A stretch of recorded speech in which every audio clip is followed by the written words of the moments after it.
नमस्कार, आप देख रहे हैं सुदर्शन न्यूज। मैं हूं आपके साथ शिवम दत्त मेहता। चलिए आज के कार्यक्रम की शुरुआत करते हैं। आज के अपने इस खास प्रोग्राम में हम बात करेंगे जनता एनआरसी की। ये जनता एनआरसी क्यों जरूरी है, इसके क्या मायने हैं। ये मुद्दा सिर्फ आपसे या मुझसे नहीं जुड़ा हुआ है, क्योंकि ये मुद्दा जुड़ा है हमारे देश से, देश के युवाओं से, देश के उन गरीब लोगों से जिनका हक छीन लिया गया है। और ये छीना है घुसपैठियों ने, देशद्रोहियों ने, जिहादियों ने। तभी तो हम कहते हैं, सुदर्शन न्यूज कहता है कि जनता एनआरसी समय की मांग है, इसको अवश्य लागू करना चाहिए। ये हमारी मुहिम अकेले की नहीं है, ये आप सभी की हक की लड़ाई है जो सुदर्शन न्यूज आपके साथ लड़ना चाहता है। हमें आपका समर्थन चाहिए ताकि हमारा भारत, हम सभी का हिंदुस्तान घुसपैठिया मुक्त हो जाए। चलिए सबसे पहले चर्चा करेंगे, मेहमान भी आएंगे। उससे पहले हमारी ये खास रिपोर्ट देखिए और मामले की गंभीरता को समझिए।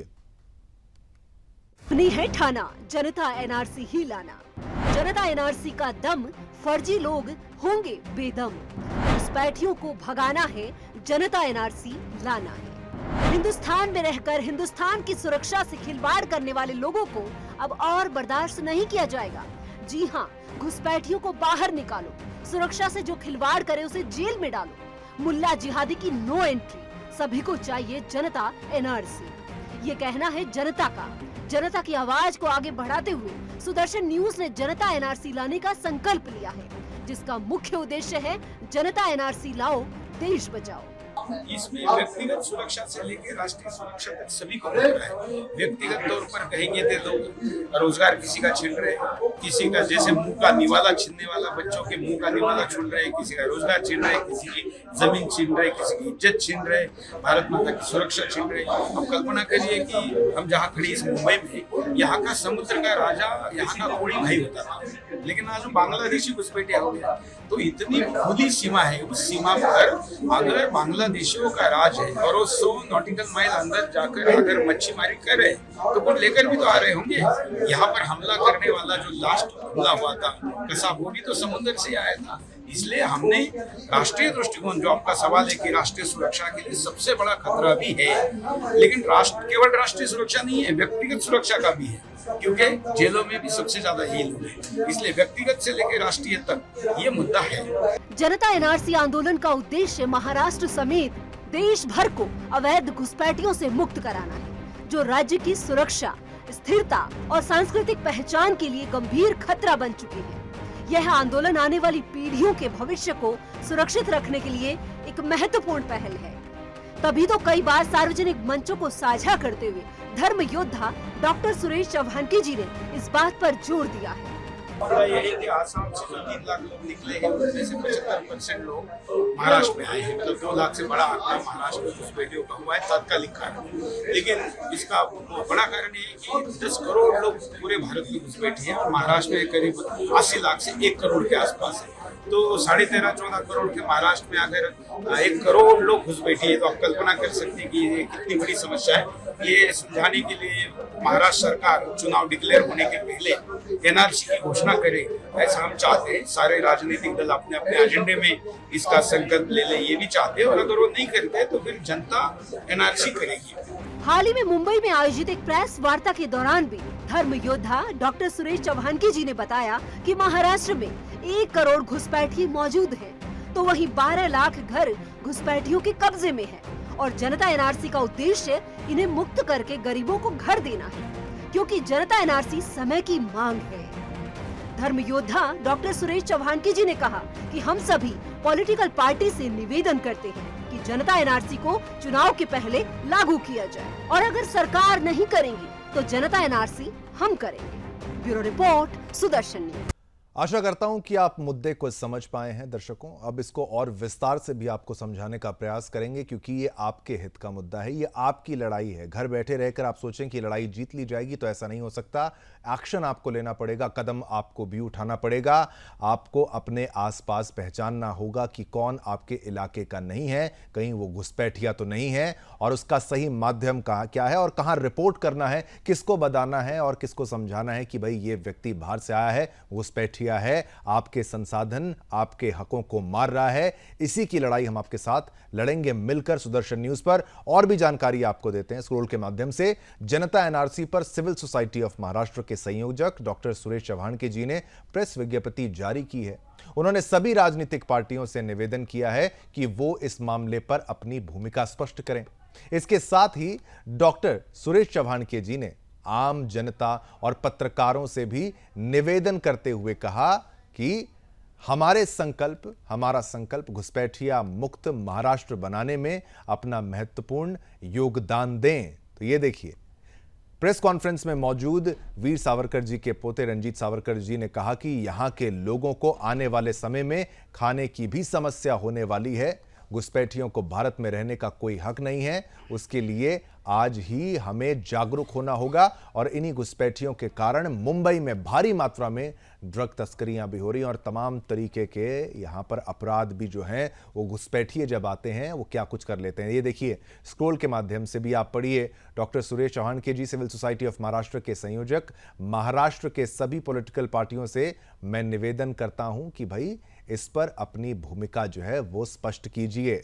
विधिवत सारे कागज हम देने वाले हैं। सरकार, अगर देखिए आपको आराम से दिखा रहे हैं, ध्यान से पढ़िए, सरकार नहीं करेगी तो कुछ हम ही करेंगे। एक पूरा रोड मैप आपको आज समझाएंगे। जनता एनआरसी क्या है, जनता एनआरसी में क्या कुछ है। जिला, तालुका, गांव में सभी पत्रकार भी अपना महत्वपूर्ण योगदान दें, यह हमारा निवेदन है। चलिए इसी के साथ चलते हैं अपने मेहमानों के पास और उनकी भी राय जान लेते हैं कि भाई ये मुद्दा किस पॉलिटिकल पार्टी को ज्यादा समझ में आया है। एनआरसी का मुद्दा केवल ये नहीं, अब जनता एनआरसी का मुद्दा है कि जब सब कुछ क्या सरकार पर ही छोड़ दिया जाए, ये आवश्यक नहीं है। सरकार साथ दे तो और बेहतर है, उसके बारे में भी चर्चा करेंगे।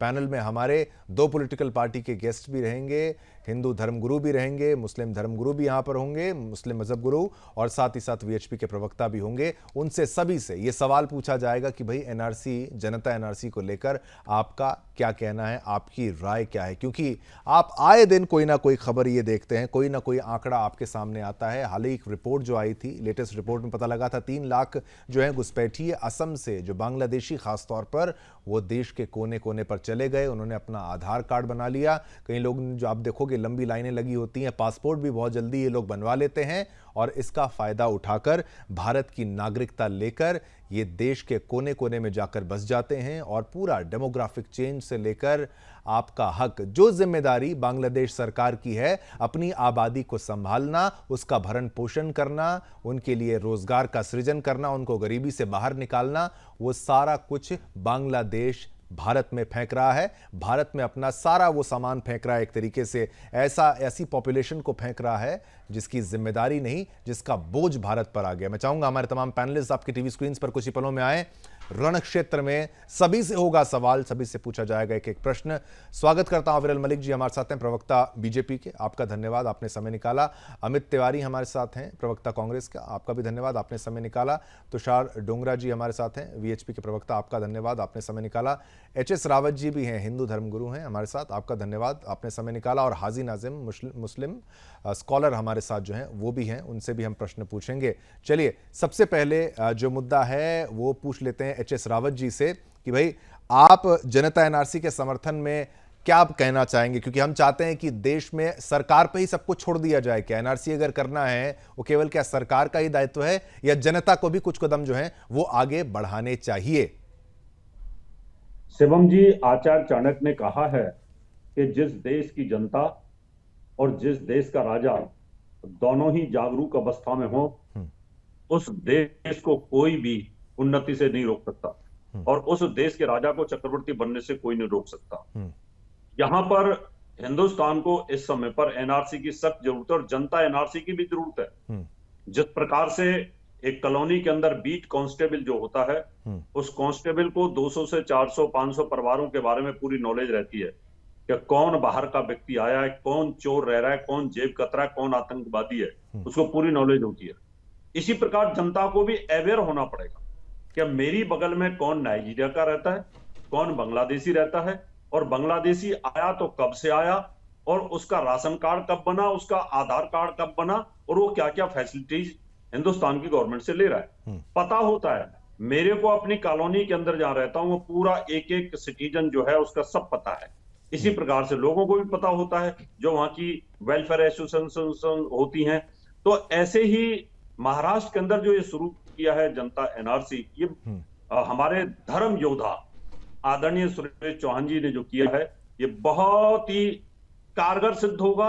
और जब ये कामयाब हो जाएगा, जनता एनआरसी महाराष्ट्र के अंदर सबसे ज्यादा बांग्लादेशियों का यहाँ पर घुसपैठ हुई है, तो ये हिंदुस्तान के अंदर भी अगर ये होता है तो मुझे लगता है कि सभी जितने भी हमारे राज्य हैं उनके अंदर भी इसको लागू करना चाहिए, जिससे कि आपको पता चल जाए।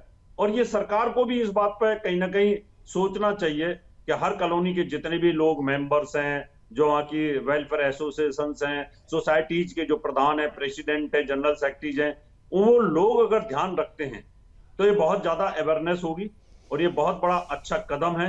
महाराष्ट्र को इससे बहुत बड़ी राहत मिलेगी, जो करोड़ों लोग वहां पर घुसपैठ कर चुके हैं। तो सबकी नॉलेज में होती है ये बात, लेकिन हर कोई बुरा नहीं बनना चाहता, हर कोई इन सब चीजों से बचाव करने की कोशिश करता है। जनता को अवेयर होना पड़ेगा, जनता को जागरूक होना पड़ेगा। अगर आप जागरूक नहीं होते हैं तो आप ही का हक कल को वो खाने वाले हैं। आज से कम से 40 से 50 साल पहले से ये शुरुआत हुई थी और लगातार चली। कांग्रेस के शासनकाल में सबसे ज्यादा राशन कार्ड बने और अभी आधार कार्ड बहुत ज्यादा फ्रॉड बन रहे हैं। बिल्कुल, ये आप बने रहिए। देखिए ये तस्वीरें भी हम आपको दिखा रहे थे, रेट कार्ड भी एक है, एक रेट कार्ड भी चल रहा है कि इतने पैसे लिए जाते हैं। और ये भी हमारे सोर्सेज की तरफ से पता चला कि इतना रेट है कि भाई वहां से लाने की। ये देखिए महाराष्ट्र में 2 लाख, गुजरात में 1.5 लाख, दिल्ली 10,000, 50,000 तक भी रेट ये जाता है। भारत का अन्य क्षेत्र सेवाओं का वितरण, बांग्लादेश से भारत की सीमा सुरक्षित रूप से पार कराना, उनका आधार कार्ड बनवाना, राज्य में बसने के लिए आवश्यक भाषा भी सिखाई जाती है, पूरी मदद की जाती है। और ये पूरा एक जाल चल रहा है, एक पूरा एक गैंग सोच लीजिए देशव्यापी, जो कि एक्टिव है, ये सब कुछ किया जा रहा है। सोचिए आप जो पढ़ाई लिखाई में समय व्यस्त कर रहे हैं, बच्चों के लिए अपनी जो नौकरी कर रहे हैं कि भाई बच्चों का भविष्य सुधार लेंगे, कैसे सुधरेगा भविष्य? ये रेट से तय हो चुके हैं। बांग्लादेशी आके बस जाएंगे, आपके घर के बाहर एक टेंट लगा के बैठ जाएंगे, कुछ दिन बाद कहेंगे ये जमीन तो हमारी है। अभी कूड़ा उठा रहे हैं, फिर कहेंगे नहीं यहाँ तो हम शुरू से रह रहे थे, 20 साल हो गए, हमको यहाँ का डोमिसाइल चाहिए। वो तमाम चीजें यहाँ पर होने वाली है। आधार कार्ड जब बन जाता है तो वो देश का नागरिक ही एक तरीके से कहला जाता है। चलिए, यहाँ तो जो रावत जी ने कहा वो बात हमने आपको बताई, अब बाकी प्रश्न भी पूछ लेते हैं। कांग्रेस पर आपने एक सवाल उठाया रावत जी, चलिए कांग्रेस के प्रवक्ता से पहले अमित तिवारी जी, पहले तो आप हमें बताइए कि आप जनता एनआरसी के समर्थन में हैं कि भाई घुसपैठिए जो आ गए हैं उनको या तो देश से बाहर निकालो या कम से कम उनके बारे में जानकारी संबंधित अधिकारियों तक तो पहुंचे, उसके बाद कुछ एक्शन हो, जनता तो आवाज उठाए। तो आपकी बिल्कुल सही है कि हमारे संसाधनों पर किसी का भी अधिकार नहीं होना चाहिए। और मैं शुरुआत से आपके डेटा को देख रहा था। अगर हमारे और आपके पास इतने डेटा हैं तो आज 10 वर्ष की जो सरकार हो गई है वो क्या सो रही है क्या? उसे इस बात की खबर नहीं है क्या? हम मानते हैं कि हमारे संसाधनों पर सिर्फ भारतीय के संसाधनों पर भारतीयों का हक होना चाहिए। और अगर बांग्लादेश से इतना बड़ा नेक्सस चल रहा है तो बांग्लादेश से जो सटे राज्य हैं, ये केंद्र सरकार की नैतिक जिम्मेदारी है और हम कह सकते हैं प्रशासनिक भी जिम्मेदारी है उसकी। वो कर क्या रही है? इसका मतलब तो यही है ना कि हमारा जो 10 साल की जो जिस राष्ट्रवादी सरकार के गुणगान गाए जा रहे हैं वो वास्तव में राष्ट्रवादी सरकार फेल है। उसने बांग्लादेशी घुसपैठ नहीं रोकी, वो लोग लगातार बसते जा रहे हैं। और अगर आप इसकी बात करते हैं कि जिम्मेदारी जनता की है, तो जनता की जिम्मेदारी इस चीज को लेकर के है कि जनता ने 2 बार विश्वास करके और जो इन्होंने वादे सपने दिखाए उसको लेकर के जनता ने इन्हें सत्ता में लाया। तीसरी बार भी सत्ता में जनता लेकर के इनको आई। वो अलग बात है कि वो बैसाखियों पर है, लेकिन अगर इनसे ये चीज नहीं संभाली जा रही है तो ये राष्ट्र का भला कैसे कर सकते हैं? हमने पहले ही दिन से कहा है कि ये सिर्फ इनके कहने के दांत और हैं, और मतलब करने का कुछ और है और कहने का कुछ और है। इनके भाषणों में सिर्फ हवाई बातें हैं। 10 वर्षों में इन्होंने देश की आंतरिक सुरक्षा के साथ सदैव समझौता किया है, कहीं पर भी कोई सुदृढ़ व्यवस्था नहीं अपनाई गई है। यही कारण है कि आज हमें और आपको इन मुद्दों पर चर्चा करने का एक अवसर मिला है, एक दुखद अवसर मिला है कि हमारे देश में ऐसी समस्याएं भी हैं। और अगर ये समस्याएं हैं तो हम इन सब चीजों पर चर्चा कर रहे हैं। इसके लिए जो जिम्मेदार है वो जिम्मेदार पूर्ण रूप से सरकार है। हम आप चाहे जितनी भी सूचनाएं दे दें, आप चाहे जितने डेटा कलेक्ट करके दे देंगे, ठीक है, सुदर्शन न्यूज का पूरा प्लेटफॉर्म दे देगा, लेकिन ओवरऑल जो कार्रवाई करनी होगी ना, वो सरकार को करनी होगी। और बिल्कुल, अगर नहीं, सरकार के ठीक। पास ये डेटा है तो सरकार इन चलिए। कार्रवाई से क्यों बच रही है? बिल्कुल ठीक है, आपने मुद्दे अच्छे उठाए, आपने आरोप लगाया, वो आपका हक है, आप बीजेपी से आप सवाल करिए। मेरा ये प्रश्न ये था कि शुरुआत में जो हमने बात कही कि भाई पॉलिटिकल पार्टी सपोर्ट इसको करेंगे कि नहीं, कि आपकी तरफ से क्या समर्थन इसको मिलेगा, अगर कांग्रेस का स्टैंड क्या है? देखिए, जो घुसपैठ हुई, ये आरोप बीजेपी की तरफ से, मैं उत्तर, मेरा प्रश्न तो पूरा होने दीजिए। बीजेपी ये कहेगी कि भाई आपके काल से यहां पर हो रहा है, घुसपैठ हो रही है, पश्चिम बंगाल से होता है, वहां समर्थन है, वो तमाम बातें आएंगी, दिल्ली में आम आदमी पार्टी समर्थन करती है, ऐसे आरोप बीजेपी की तरफ से आएंगे। लेकिन आपकी पार्टी का स्टैंड क्या है? क्या अगर जनता उठ के सड़कों पर आती है या अपने आसपास के घुसपैठियों को चिन्हित करती है, क्योंकि दिखते हैं, समझ में आता है कि ये देश के नागरिक नहीं है, लेकिन कोई ऐसा प्लेटफॉर्म नहीं है, तो क्या कांग्रेस इस बात का समर्थन करती है, ऐसे घुसपैठियों को बाहर भेजने का कोई रास्ता कांग्रेस निकालेगी? शिवम जी बहुत जिम्मेदारी के साथ कहते हैं कि हम, अगर आप चाहें कि देश का कोई भी कानून अपने हाथ में ले ले तो क्या संभव है? क्या जनता सब कुछ जानती भी होगी, लेकिन नैतिक दायित्व इस संविधान के अनुसार सरकारों का है। अगर जनता अपने हाथों में लेकर के सब चीजों को लेकर के चलेगी ना, किसी को भगाने के लिए, तो जनता का काम ये नहीं है कि वो किसको चिन्हित करेगी, पहचानेगी, उन्हें भगाएगी। ये सरकार की जिम्मेदारी है। फिर तो फिर मैं कहूंगा कि किसी भी सरकार ने नहीं, किसी भी सरकार की तरफ से इसमें सफलता नहीं, 10 साल का तो मामला, 10 साल का तो मामला नहीं, नहीं कोई बात नहीं है। हाँ, मैं मानता हूं कि हाँ, राष्ट्रवादी सरकार है, फिर आपको एक ये भी मुहिम चलानी पड़ेगी कि जिन मुद्दों को लेकर के ये सरकार सत्ता में आई थी, उन मुद्दों में ये सरकार 10 साल में असफल रही, फिर आपको ये भी प्रश्न करना पड़ेगा ना मैं वो कह रहा हूं, 10 साल की सरकार है वो इन चीजों में असफल रही है।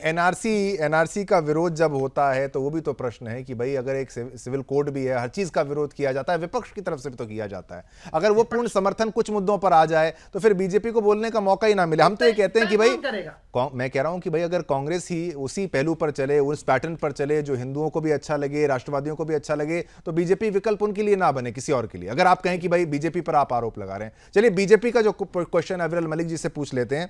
10 साल की सरकार आपकी, ये कांग्रेस की तरफ से भी सरकार है, किस तरफ से सवाल जो है कि भाई आपके दौरान कुछ ऐसा क्यों नहीं किया गया बड़ा, उसमें क्या चैलेंजेस थे, और जनता एनआरसी को समर्थन की, पहला प्रश्न वो भी। अमित तिवारी जी, लेकिन आपने समर्थन करेंगे नहीं करेंगे उसका जवाब नहीं दिया था, वो मैं फिर हमने जवाब दिया, हम संविधान का समर्थन करेंगे। आप जनता एनआरसी का करेंगे कि नहीं, वो नहीं, हम संविधान का समर्थन करेंगे, संविधान संगत कुछ भी नहीं। होगा, जनता आपको, अगर एक जनता आपको बताए कहीं आपके राज्य में कि यहां पर घुसपैठी हैं, तो आप उसकी मदद करेंगे?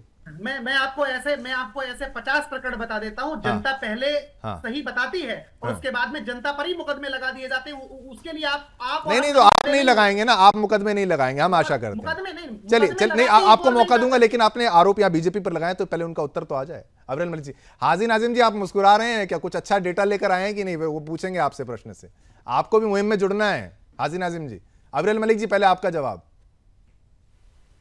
देखिए, आपने इस विषय को उठाया, शिवम जी, आपका मैं सबसे पहले धन्यवाद करना चाहूंगा, साथ ही साथ सुदर्शन न्यूज की पूरी टीम का और डॉक्टर सुरेश चौहानके जी का विशेष रूप से मैं धन्यवाद करना चाहूंगा कि इस विषय को, इस मुहिम को, इस अभियान को चलाने का अभूतपूर्व कार्य सुदर्शन न्यूज के द्वारा किया गया। और जिस प्रकार से कांग्रेस के प्रवक्ता यहाँ मौजूद है, कांग्रेस के प्रवक्ता भारतीय जनता पार्टी के ऊपर आरोप लगाने का कार्य कर रहे थे, ये अनर्गल आरोप लगा रहे थे, तो ये बहुत ही दुखद है। 60 साल इस देश में इनकी सरकार रही, 60 साल में आखिर इन्होंने क्या किया? इन्होंने केवल भ्रष्टाचार किया, और ये लोकतंत्र आज चिल्लाते हैं। इन्होंने आपातकाल लगाने का कार्य किया, ये है कांग्रेस पार्टी की सच्चाई। और जहां तक विषय है घुसपैठियों का, तो किसी भी घुसपैठिए को किसी भी आधार पर, किसी भी रूप में बख्शा नहीं जाएगा। और इस बात को जान लेना चाहिए, जिस प्रकार से सुदर्शन न्यूज के द्वारा इस मुद्दे को उठाया गया है, इस मुहिम को चलाने का अभूतपूर्व कार्य किया गया है, कांग्रेस पार्टी को इसका समर्थन करना चाहिए। कांग्रेस के प्रवक्ता यहाँ मौजूद हैं, उन्हें समर्थन करना चाहिए। एक राष्ट्रहित में जो मुहिम चलाई गई है, ये देश के लिए बहुत आवश्यक है। जिस प्रकार से राष्ट्रहित को एक प्रकार से बड़ा खतरा है, एक प्रकार से जो खतरा है, उस विषय पर कांग्रेस के प्रवक्ता नहीं बोल रहे। आखिर क्यों नहीं बोल रहे हैं? क्योंकि इनका वोट बैंक है, ये वोट बैंक पॉलिटिक्स करने वाले लोग हैं।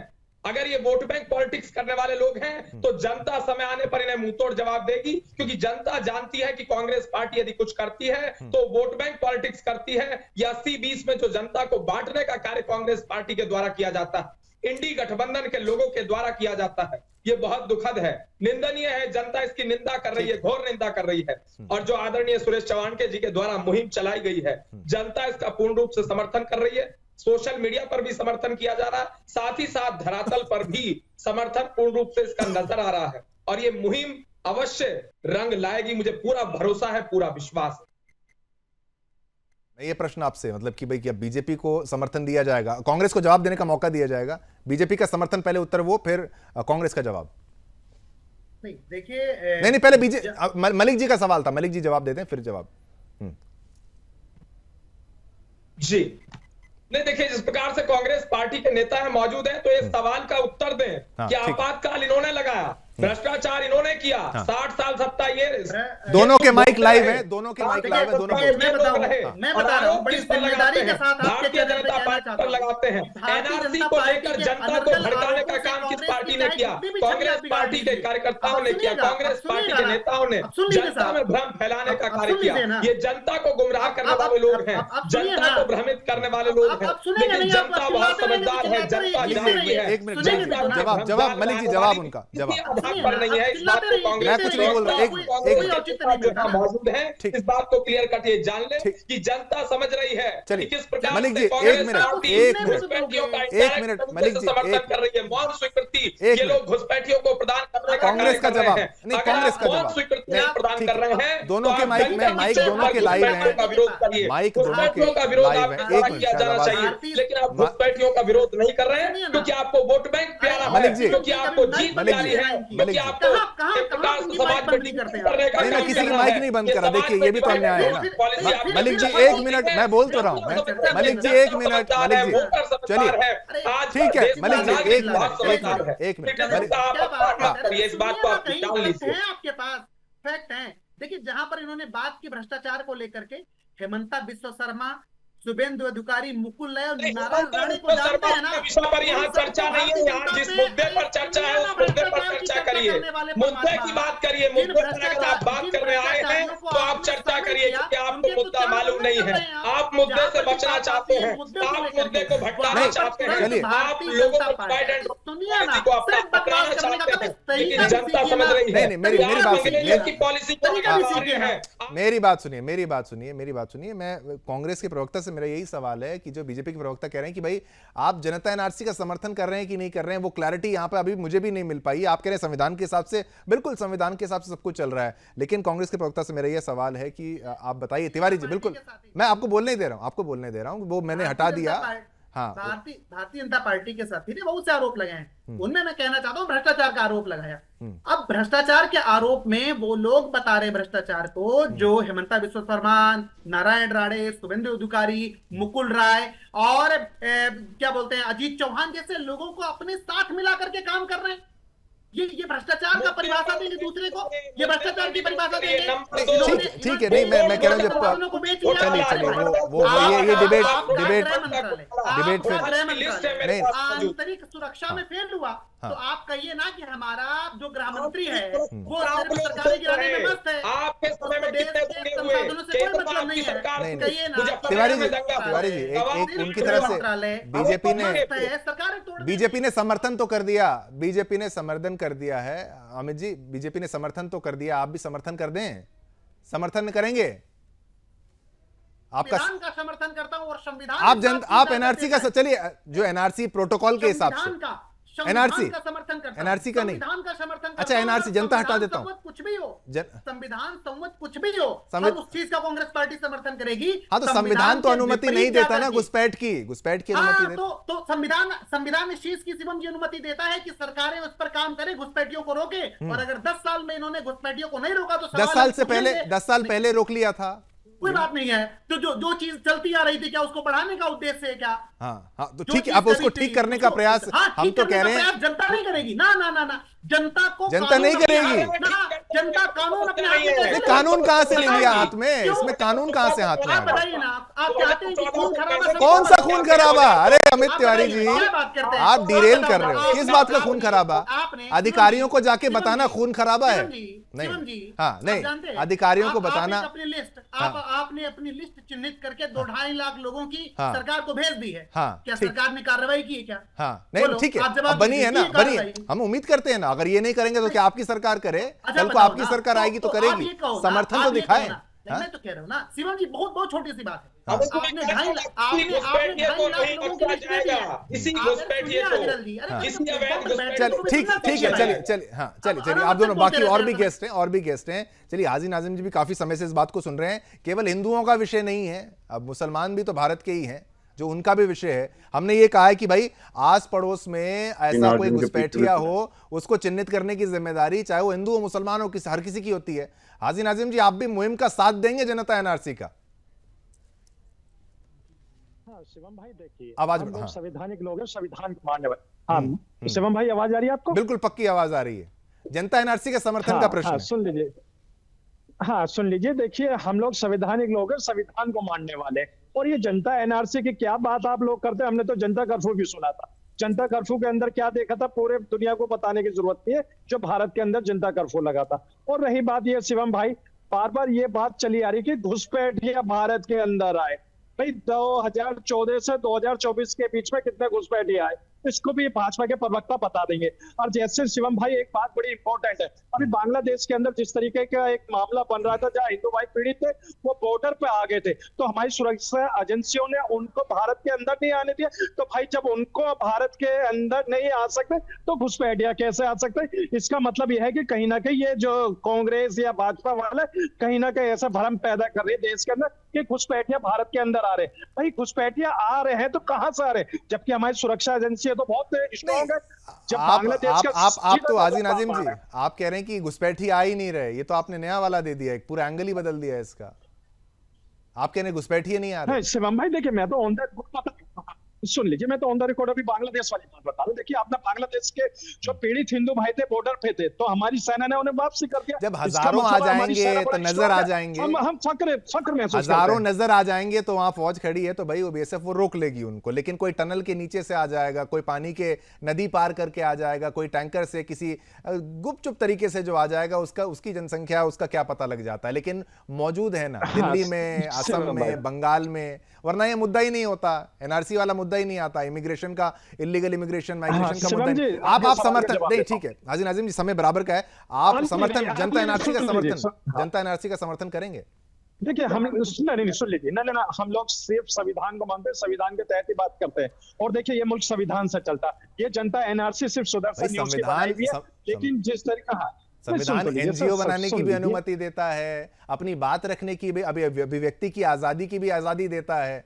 अभिव्यक्ति की आजादी में कि भाई आपको अपने आसपास के चिन्हित क्षेत्रों को बताना है कि भाई यहाँ पर घुसपैठ हमें नजर आ रही है, आप अथॉरिटी को बताएंगे। शिवम भाई, मैं तो ये सीधी सी बात ये कहना चाहता हूँ, भी आपने कहा कि घुसपैठिया टनल से भी आते हैं और जगह से भी आते हैं, इसका मतलब कहीं ना कहीं हमारी सुरक्षा एजेंसियों पर सवालिया निशान लगाया जा रहा। तो मुझे बड़ा दुख हो रहा है कि हमारी सुरक्षा एजेंसियों पे सवालिया निशान लगाया जा रहा है, क्योंकि हम लोग तो अपनी सुरक्षा एजेंसियों पर फक्र महसूस करते हैं कि हमारे भारत की जो आर्मी बड़ी स्ट्रॉन्ग है। बिल्कुल फक्र है उसमें। आप हाजी नाजिम जी, आप अभी तक नहीं, संविधान ठीक है, आप जनता एनआरसी का समर्थन कर रहे हैं कि नहीं? करिए ना समर्थन, क्या दिक्कत है इसमें, परेशानी क्या है?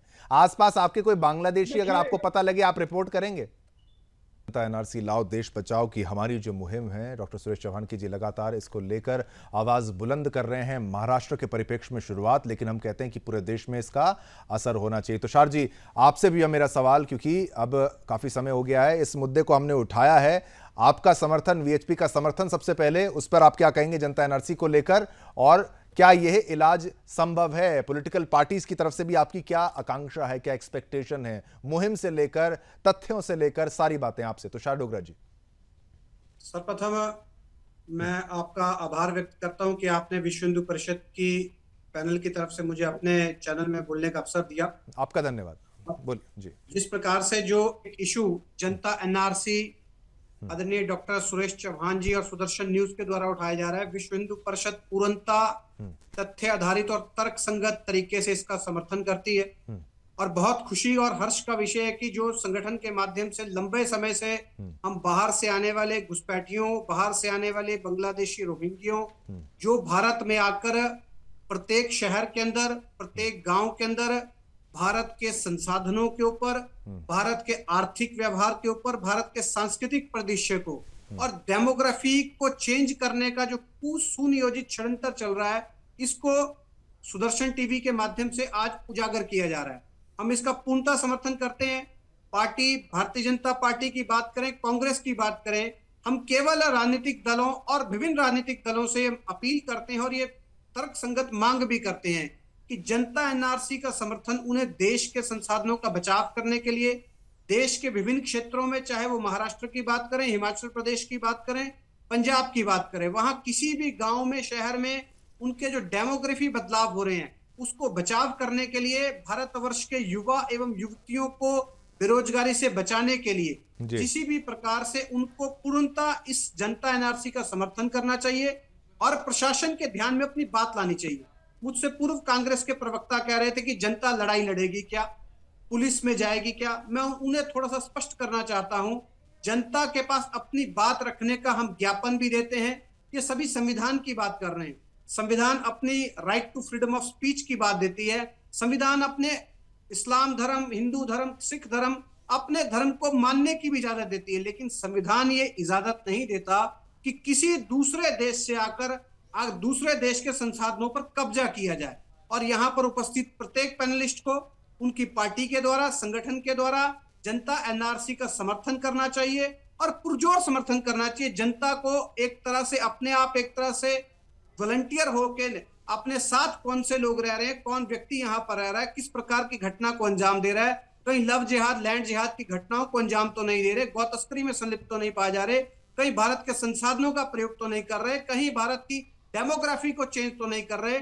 आप आंकड़ा उठाकर देखेंगे, गांव का परिदृश्य, भारत के गांव का परिदृश्य लगातार बदलता जा रहा है। वहां कहीं ना कहीं पुरजोर तरीके से डेमोग्राफी, जनसंख्या के असंतुलन को बढ़ाया जा रहा है और इस असंतुलन को रोकने हेतु, अपने संसाधनों का बचाव करने हेतु, व्यापारिक प्रतिष्ठानों की मान मर्यादा बचाने हेतु और पूर्ण हेतु जनता एनआरसी का समर्थन करना चाहिए। और उस समर्थन को करते हुए अपनी जो हमारी संवैधानिक रूप से जिस संविधान की हम बात कर रहे हैं, उस संविधान के अनुसार हमें शांतिपूर्ण तरीके से प्रशासन के ध्यान में संज्ञान लाना चाहिए और अपनी बात को तर्क संकेत केंद्र सरकार हो, प्रदेश सरकार हो, प्रशासन के माध्यम से जांच आगे बढ़ाने की बात करनी चाहिए। मुझे इतना इस विषय के ऊपर कहना पर्याप्त है। चलिए, बिल्कुल बिल्कुल, बहुत बहुत धन्यवाद। आपने जिस तरीके से पूरी बात को रखा और इसमें बिल्कुल ये सारा सिविल सोसाइटी के साथ चल के ये सारा कुछ हो सकता है, संभव है। इसमें कोई ऐसा नहीं, कोई हिंसा की कोई संभावना हो। सब साथ मिलकर अगर एक साथ आवाज़ उठाएं, बुलंद करें तो ये संभव है। पर हमें जो तर्क जानने थे, जो बातें जाननी थी, सभी की राय जाननी थी, उसके लिए मैं धन्यवाद करना चाहूँगा। एच.एस. रावत जी, आपने पुरजोर तरीके से अपनी बात को रखा और सत्य को उजागर किया। विरल मलिक जी, आपका भी धन्यवाद, आपने पॉलिटिकल पार्टी के लिहाज से अपनी बात रखा बीजेपी की तरफ से। अमित तिवारी जी, आपका धन्यवाद, कांग्रेस का पक्ष भी आपने रखा। आज़िम नाज़िम जी, आपका भी धन्यवाद, आपने भी अपनी बात रखी और साथ ही साथ वीएचपी की भी बात तुषार डोगरा जी आपने रखी। बहुत बहुत धन्यवाद आपका। चलिए, एक ब्रेकिंग न्यूज का रुख करेंगे, एक महत्वपूर्ण खबर आपको बताएंगे। आपकी टीवी स्क्रीन पर कुछ ही पलों में वो आ जाएगी। लीजिए, आ भी गई। तिरुपति बालाजी प्रसादम मामले में सुप्रीम कोर्ट में सुनवाई टली है। ये आपको बता दें, बड़ी खबर आपको बता दें, मामले की सुप्रीम कोर्ट में कल सुनवाई भी होगी। और ये मामला महत्वपूर्ण क्यों है? क्योंकि प्रसाद में जानवरों की चर्बी होने की हुई थी पुष्टि। याद है आपको, मछली का तेल से लेकर सब चीजें। डॉक्टर सुरेश चौहान के जी भी मामले में हैं। आप देखिए, इन्होंने भी अपना यहां पर रखा है। तिरुपति बालाजी प्रसादम मामले में सुप्रीम कोर्ट में सुनवाई जो है वो टल गई है। मामले की सुप्रीम कोर्ट में कल यहां पर सुनवाई होगी और यहां पर महत्वपूर्ण बात यह है कि प्रसाद में जानवरों की चर्बी होने की यहां पर पुष्टि हुई थी। और इससे भी महत्वपूर्ण बात कि मामले में याचिकाकर्ता के रूप में डॉक्टर सुरेश चौहान के जी भी हैं। डॉक्टर सुरेश चौहान के जी भी एक याचिकाकर्ता के रूप में हैं। तिरुपति बालाजी प्रसादम मामले में यह सुनवाई है जिसको कल होना है। चलिए एक और महत्वपूर्ण खबर आपको बताएंगे, एक बातचीत सुनाएंगे। कर्नाटक के मुख्यमंत्री सिद्धरामैया एक बार फिर आलोचनाओं के घेरे में आ गए हैं जब उनका एक वीडियो वायरल हो गया है। वीडियो में गांधी जयंती पर श्रद्धांजलि देने पहुंचे सिद्धरामैया के एक कांग्रेस कार्यकर्ता हाथ में तिरंगा झंडा लेकर जूते उतारता हुआ दिखाई दिया। इस पर बीजेपी ने तीखी आलोचना की और कांग्रेस नेता पर देश के गौरव का अपमान करने का आरोप लगाया और उनके इस्तीफे की मांग करते हुए कहा कि वो सबसे भ्रष्ट मुख्यमंत्री हैं। वहीं राहुल गांधी को भी निशाने पर लिया, उनसे बात की। दिल्ली ब्यूरो चीफ सौरभ तिवारी ने किससे बातचीत की वो आपको दिखाएंगे आपके टीवी स्क्रीन पर। व्यवस्थाओं के बीच में राहुल गांधी का एक भ्रष्टतम मुख्यमंत्री है। 4000 करोड़ का घोटाला उसने कर्नाटक में जमीन घोटाला किया है सिद्धरामैया, और जब पकड़ लिया गया तो कहता है मैं ज़मीन वापस कर रहा हूँ। ज़मीन 69 करोड़ की वापस करेगा, घोटाला हुआ 4000 करोड़ का। एक ऐसा भ्रष्ट मुख्यमंत्री अपने कांग्रेस के कार्यकर्ता से अपना जूता पुछवा रहा है और अपने पैर के नज़दीक तिरंगे को अपमानित कर रहा है। और ये राहुल गांधी जो अपने आप को सबसे बड़ा देश का रक्षक और स्वाभिमान का रक्षक बताता है, उसने अभी तक कोई कार्रवाई नहीं की। इसलिए बहुत शर्मनाक है। मैं कांग्रेस पार्टी के राहुल गांधी जी से तो मैं कोई उम्मीद भी नहीं करता हूँ। कांग्रेस पार्टी के राष्ट्रीय अध्यक्ष से मांग करता हूँ कि भारतीय ध्वज का ऐसा अपमान करने वाले मुख्यमंत्री को एक क्षण भी कुर्सी पर बने रहने का अधिकार नहीं है। एक आखिरी सवाल लेंगे। जिस तरह से राहुल गांधी लोकसभा के चुनाव में संविधान को हाथ में लेकर प्रचार कर रहे थे, आज फिर हरियाणा विधानसभा चुनाव में संविधान दिखाकर प्रचार कर रहे हैं, फिर से वही स्थिति दिख रही है क्या? देखिए, काट की हाड़ी बार बार नहीं चलती है। एक बार उन्होंने चला लिया, लोगों को मूर्ख बना लिया और लोगों ने ये देख लिया कि संविधान के तहत आई हुई इनकी कर्नाटक सरकार ने सबसे बड़ा घोटाला कर लिया, फिर भी वो अपनी मुख्यमंत्री को बचाए हुए हैं। लोगों ने ये देख लिया कि हिमाचल प्रदेश में स्वयं उनके मंत्री माननीय विक्रमादित्य सिंह जी, जो उनके पूर्व मुख्यमंत्री के पुत्र हैं, उन्होंने खुलेआम कहा कि जो भी हिमाचल प्रदेश के अंदर दुकानें चलेंगी उनको अपना नाम प्रदर्शित करना चाहिए, उनको सार्वजनिक स्थलों पर कब्जा नहीं करना चाहिए, कोई भी धर्मस्थल सार्वजनिक स्थलों पर कब्जा करके न बने, हम इसके लिए कानून बना के लाएंगे। क्या गलत कहा था? लेकिन क्या किया राहुल गांधी ने?